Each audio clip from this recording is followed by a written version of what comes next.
అదంతా కూడా I think customer అభిమానం, మా కంపెనీ యొక్క సర్వీస్ ఓరియంటేషన్ వల్ల ఇది జరిగింది. ముఖ్యంగా కంపెనీ గురించి చెప్పాలంటే భారతదేశంలోనే ప్రైవేట్ ఇంటర్నెట్ రంగంలో 4th లార్జెస్ట్, 4వ అతి పెద్ద సంస్థ ఇంటర్నెట్ రంగంలో ఏసీటీ సంస్థ. మొత్తం భారతదేశంలో మాకు 2 మిలియన్స్ అంటే దాదాపు 21 లక్షల దాకా మా సబ్స్క్రైబర్ బేస్ ఉన్నారు మాకు. So one of the largest private service provider. And ఎటువంటి కాంపిటీషన్ అయినా సరే చాలా సమర్థవంతంగా ఎదుర్కొని మేము ముందుకు సాగుతున్నాం. అండ్ ఆంధ్రప్రదేశ్లో విజయవాడ, వైజాగ్ కొన్ని కీ మార్కెట్స్ లాంచ్ చేసిన తర్వాత ఇవాళ ఒంగోలులో మేము లాంచ్ చేయడం అనేది మాకు చాలా చాలా గర్వకారణంగా ఉంది.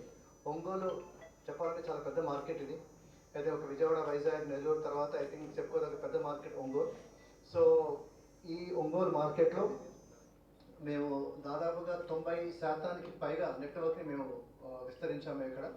సో ఈ మార్కెట్లో మా ఉద్దేశంలో అట్లీస్ట్ అతి త్వరలో ఒక 5,000 సబ్స్క్రైబర్స్ మేము ఒక 6 నెలల లోపలే మేము రీచ్ అవ్వాలని మేము టార్గెట్ చేసుకుంటున్నాం. మేము ఐ థింక్ మీ అందరి సహకారంతో అది obviously I think will be able to achieve it. So మా కంపెనీ కల్చర్ గురించి, సంస్కృతి గురించి ఒక మాట మీకు చెప్పాలంటే, మా కంపెనీ సర్వీస్కి అతిపెద్ద విలువ ఇస్తుంది. ఎందుకంటే మా సర్వీస్ కంపెనీ మాది.